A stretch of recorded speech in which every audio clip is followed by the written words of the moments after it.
प्रिय छात्रों, सुप्रभातम। आज मैं संगीता यादव फिर से आपके सामने उपस्थित हुई हूँ कारक उपद विभक्ति का वीडियो नंबर 10 लेकर के। इसमें हम आपको बताएंगे अभी संबंध कारक षष्ठी विभक्ति। अब हम षष्ठी विभक्ति का प्रयोग कहाँ कहाँ करते हैं ये हमको देखना होगा। संबंध कारक, कारक चिन्ह, संबंध का, की, के, ना, नी, ने, रा, री, रे, ये आपने कारक चिन्ह पढ़े होंगे जब कारक चिन्ह याद किए होंगे उस समय। जब वाक्य में स्थित एक शब्द का दूसरे शब्द के साथ संबंध बताया जाता है तब हमारी विभक्ति लगती है षष्ठी विभक्ति। जैसे कि षष्ठी विभक्ति नाम से ही पता चल रही है, संबंध कारक षष्ठी विभक्ति। अब हमारा सेंटेंस, राम के पिता आते हैं। किसके पिता आते हैं? राम के। अब काके की चिन्ह कौन सी विभक्ति का है? षष्ठी विभक्ति का है। तो हमारा सेंटेंस क्या बनेगा? हिंदी का सेंटेंस है हमारा, राम के पिता आते हैं। हम संस्कृत बनाएंगे, राम के। कर्ता ने कर्म को करण से संप्रदान के लिए अपादान से द्वारा संबंध, काकी के षष्ठी विभक्ति एक वचन में राम का रूप क्या बनेगा? रामस्य। रामस्य, राम के पिता आते हैं, पिता आगच्छति। रामस्य पिता आगच्छति, राम के पिता आते हैं। अब आगच्छति आते हैं और गच्छति जाते हैं। आ उपसर्ग लगाने से हो गया आते हैं, और आ उपसर्ग हटा दिया तो गच्छति जाते हैं। दूसरा सेंटेंस है हमारा, यह सोने की अंगूठी है। अंगूठी का संबंध किससे है? सोने से है। राम का संबंध किससे था? पिता से था। किसके पिताजी आते थे? राम के पिताजी आते थे, इसलिए वहां पर राम में षष्ठी विभक्ति का। अब यह अंगूठी सोने की है। अंगूठी का संबंध किससे है? सोने से है, इसलिए सोने में कौन सी विभक्ति लगेगी? षष्ठी विभक्ति लगेगी। ऐसा यह मुद्रिका अंगूठी, उंगली में पहनी जाने वाली अंगूठी। ऐसा यह मुद्रिका अंगूठी स्वर्णस्य, सोने की, अस्ति है। ये जो अंगूठी पहनी गई है ये किसकी है? सोने की है। सोना धातु की बनी हुई है, तो यह सोने की अंगूठी है। तो ऐसा स्वर्णस्य मुद्रिका अस्ति। अब अंगूठी की संस्कृत क्या हुई? मुद्रिका। यह सीता की माता है। माता का संबंध किससे है? सीता से है, और सीता का संबंध माता से है। किसका संबंध माता से? सीता का। तो यह सीता की माता है। ऐसा, चूंकि सीता स्त्रीलिंग है, मुद्रिका स्त्रीलिंग थी, इसलिए ऐसा आया था। सीता स्त्रीलिंग है इसलिए ऐसा आया। ऐसा सीतायाः माता अस्ति। यह सीता की माता है। अब हम ये कारक चिन्ह के अनुसार हमने 3 सेंटेंस बना दिए। अब हम कारक उपपद विभक्ति का प्रयोग करते हुए अगले सेंटेंस बनाएंगे। देखते हैं। हेतुवाचक, हेतु, कारण, निमित्त और प्रयोजन, इसके अर्थ में हम षष्ठी विभक्ति का प्रयोग करते हैं। सेंटेंस देखते हैं। गजेंद्र अत्र कस्य हेतु। गजेंद्र अत्र कस्य हेतु, कारणस्य निमित्तस्य प्रयोजनस्य वा वसति। गजेंद्र यहाँ पर किस कारण से रहता है? गजेंद्र का यहाँ रहने का क्या तात्पर्य है, क्या औचित्य है, क्यों रहता है? अब हमने हेतु, निमित्त, कारण और प्रयोजन, तीनों का मतलब यही है कि जो रमेश यहाँ रहता है इसका यहाँ रहने का प्रयोजन क्या है, किस कारण से रहता है। तो जब इस तरह का कोई सेंटेंस होगा कारण हेतुवाचक, तो हम षष्ठी विभक्ति का प्रयोग करेंगे, और उसी में करेंगे जो किसी कारणवश कोई कार्य कर रहा है। अब यहाँ पे गजेंद्र किस कारण से यहाँ रहता है? तो गजेंद्र में हम गजेंद्र अत्र कस्य हेतु, किसके कारण से, गजेंद्र किसके कारण से यहाँ रहता है, तो गजेंद्र अत्र कस्य हेतोः तिष्ठति, गजेंद्र यहाँ पर किस कारण से रहता है, गजेंद्र अत्र कस्य हेतोः वसति या कस्य हेतोः निवसति या कस्य हेतोः तिष्ठति, क्यों है, क्यों रहता है। अगला सेंटेंस है किसान अन्न के कारण खेत में जाता है। किसान का खेत में जाने का कारण क्या है, क्यों जाता है किसान खेत में, घर में भी रह सकता है लेकिन किसान खेत में क्यों जाता है, अन्न के कारण जाता है। तो अन्न में कौन सी विभक्ति लगाएंगे हम, षष्ठी विभक्ति लगाएंगे। किसान किस कारण से खेत में जा रहा है, अन्न पैदा करने के कारण से खेत में जा रहा है कौन, किसान। तो अन्न में हम कौन सी विभक्ति का प्रयोग करेंगे, षष्ठी विभक्ति का प्रयोग करेंगे। तो कृषकः अन्नस्य हेतोः क्षेत्रम गच्छति, जिस स्थान पर हम जाते हैं उस स्थानवाची शब्द में द्वितीय विभक्ति का प्रयोग होता है। किसान कहाँ जा रहा है, खेत को जा रहा है, इसलिए क्षेत्र में द्वितीय विभक्ति का प्रयोग हुआ है। कृषकः अन्नस्य हेतोः क्षेत्रम गच्छति। दूर अंतिक, दूर और अंतिक कहते हैं समीप, दूर का मतलब जानते हो आप, और अंतिक कहते हैं समीप। ये अर्थ देने वाले शब्दों के योग में भी हम षष्ठी विभक्ति का प्रयोग करते हैं। विद्यालय से दूर तालाब है, विद्यालयस्य या विद्यालयात् दूरम जलाशयः अस्ति। अब दूर और अंतिक के योग में पंचमी और षष्ठी दोनों विभक्तियों का प्रयोग होता है। हमने जब पंचमी पढ़ी थी तब हमने दूर और अंतिक को नहीं पढ़ा था, इसलिए हम षष्ठी विभक्ति के अंदर पढ़ लेंगे इसको। दूर और अंतिक शब्द जहाँ भी आएंगे वहाँ पर हम पंचमी और षष्ठी दोनों ही विभक्तियों का प्रयोग कर सकते हैं। सेंटेंस देखिए हमारा क्या है,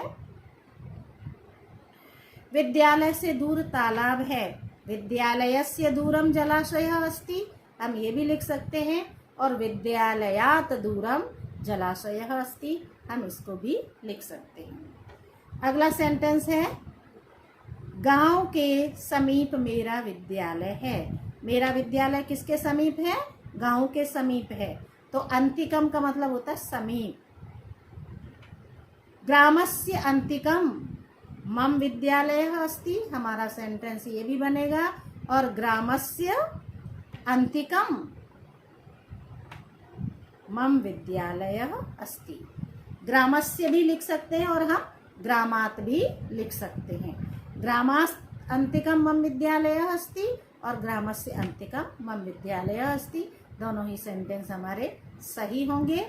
अगला है हमारा नियम कारक उपपद विभक्ति का, सम सदृश तुल्य कृते के लिए अंतः अंतरे समक्षम मध्ये ऊपरी अधः नीचै।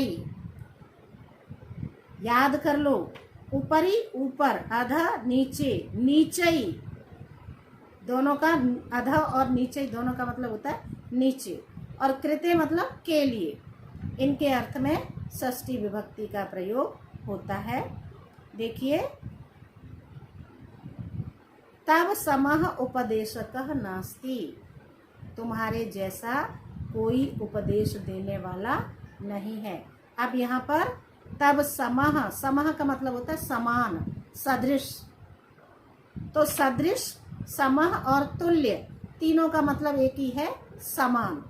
जब समः, सम, सदृश और तुल्य शब्द आएंगे तो हम षष्ठी विभक्ति के साथ में सेंटेंस का प्रयोग, षष्ठी विभक्ति का प्रयोग करते हुए सेंटेंस बनाएंगे।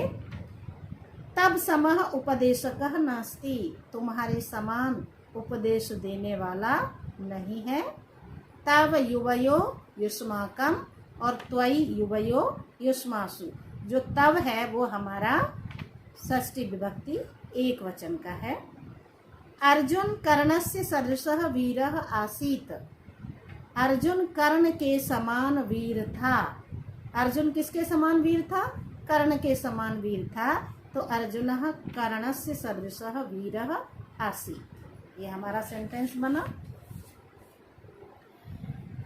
सपठनस्य कृते विद्यालयम गच्छति। अब कृते के योग में, कृते का मतलब होता है के लिए, वह पढ़ने के लिए, तो सपठनस्य कृते विद्यालयम गच्छति, वह पढ़ने के लिए विद्यालय जाता है। सह पठनस्य कृते विद्यालयम गच्छति। अगला सेंटेंस होगा हमारा गोपालस्य कृते दुग्धम आने। गोपाल के लिए दूध लेकर आओ। किसके लिए दूध लेकर आओ? गोपाल के लिए दूध लेकर आओ। तो गोपालस्य कृते दुग्धम आने। अब हमारा अगला सेंटेंस है चौरा गृहस्य अंतः प्राविशत। अंतः अंदर के योग में, अंतः शब्द का मीनिंग होता है अंदर, और अंतः के योग में ऊपर नीचे, अंतः अधः योगे षष्ठी। तो यहाँ पर है अंते, तो हम क्या बनाएंगे? चौरा गृहस्य अंतः प्राविशत, चोर घर के अंदर प्रवेश कर गया। चोर किसके अंदर प्रवेश करा? घर के अंदर, तो गृहस्य में षष्ठी विभक्ति का प्रयोग हुआ। चौरा गृहस्य अंतः प्राविशत। अध्यापक समक्षम असत्यम म वक्तव्यम। अध्यापक के सामने झूठ नहीं बोलना चाहिए। किसके सामने? अध्यापक के सामने। तो अध्यापकस्य समक्षम असत्यम म वक्तव्यम। अध्यापकस्य समक्षम असत्यम म वक्तव्यम। अध्यापक के सामने झूठ नहीं बोलना चाहिए। राम लक्ष्मणयोः मध्ये सीता अस्ति। राम और लक्ष्मण के बीच में सीता है। राम लक्ष्मणयोः, राम लक्ष्मण दो हुए, तो लक्ष्मण में हमने द्वितीय विभक्ति का प्रयोग कर दिया। राम लक्ष्मणयोः मध्ये सीता अस्ति। राम और लक्ष्मण के बीच में सीता है। वृक्षस्य उपरि पक्षिणां नीडाः सन्ति। पेड़ों के ऊपर, अब ऊपरी शब्द का प्रयोग हुआ है यहाँ पर, इसलिए हम वृक्षस्य उपरि पक्षिणां नीडाः सन्ति। पेड़ के ऊपर, किसके ऊपर? पेड़ के ऊपर। तो वृक्षस्य उपरि पक्षिणां नीडाः सन्ति। पेड़ के ऊपर पक्षियों के घोंसले हैं। पेड़ों के ऊपर पक्षियों के घोंसले हैं। वृक्षस्य अधः क अस्ति। अधः उपरि योगे, अधः योगे, नीचे योगे कौन सी विभक्ति? षष्ठी विभक्ति का प्रयोग होता है। तो वृक्षस्य अधः क अस्ति, पेड़ के नीचे क्या है? पेड़ के नीचे कौन है? अधः योगे षष्ठी और ऊपरी योगे भी षष्ठी। अब हम आते हैं किस पे? स्पृह्य। स्मृति, याद करना। क्या?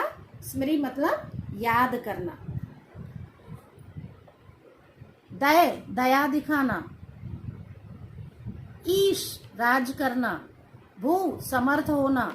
अधि के योग में षष्ठी विभक्ति का प्रयोग होता है। देखिए, बालक माता को याद करता है। बालकः मातुः स्मरति। किसको याद करता है? माता को याद करता है। अब स्मृति धातु के योग में मातुः षष्ठी विभक्ति के साथ में प्रयोग हुआ है। तो बालकः मातुः स्मरति, बालक माता को याद करता है। ऋषि दयानंदः अपराधिनः दयते। ऋषि दयानंद अपराधी पर दया करते हैं। कौन दया करते हैं? ऋषि दयानंद। किस पे दया करते हैं? अपराधी पर दया करते हैं। तो ऋषि दयानंदः अपराधिनः दयते। ईश्वरः जगत ईष्टे। ईश्वर जगत का स्वामी है। ईश्वरः जगतः ईष्टे। मैं अपने आप पर काबू रखने में समर्थ नहीं हूँ। अहम आत्मनः न प्रभवामि। अहम आत्मनः न प्रभवामि। निर्धारण के योग में जब समूह में से किसी विशेष व्यक्ति को हम अलग करते हैं तो वहाँ पर हमारी षष्ठी और सप्तमी विभक्ति का प्रयोग होता है। अब देखते हैं निर्धारण में। कवियों में कालिदास श्रेष्ठ हैं। कवि नाम कालिदास श्रेष्ठ, हमारा सेंटेंस ये भी होगा। और हमारा सेंटेंस कविसु कालिदास श्रेष्ठ सप्तमी का भी हो सकता है, क्योंकि निर्धारण के योग में षष्ठी और सप्तमी दोनों ही विभक्तियों का प्रयोग होता है। अनादरे षष्ठी और सप्तमी, अनादर के योग में षष्ठी और सप्तमी दोनों विभक्तियों का प्रयोग होता है। रुदतः शिशो माता बहि अगच्छत, रुदतः शिशोः, रोते हुए शिशु को माता बाहर ले गई। रुदतः शिशो माता बहि अगच्छत। पुरतः सामने, पृष्ठतः पीछे, वामतः दक्षिणतः के योग में षष्ठी विभक्ति, ये सब आपको याद करने होंगे। पुरतः सामने से, पृष्ठतः पीछे से, वामतः वाम से और दक्षिणतः दाहिने से, इसके योग में षष्ठी विभक्ति का प्रयोग होता है। ग्रामस्य पुरतः पृष्ठतः वामतः दक्षिणतः वा उद्यानम अस्ति। गांव के सामने, पीछे, बाएं दाएं उद्यान है। तो हम एक ही सेंटेंस में हमने क्या किया, ग्रामस्य पुरतः पृष्ठतः वामतः दक्षिणतः व उद्यानम अस्ति। अब हम आएंगे अधिकरण कारक सप्तमी विभक्ति, ये मैं आपको अगले वीडियो में बताऊंगी। मेरे चैनल को लाइक शेयर सब्सक्राइब जरूर करें।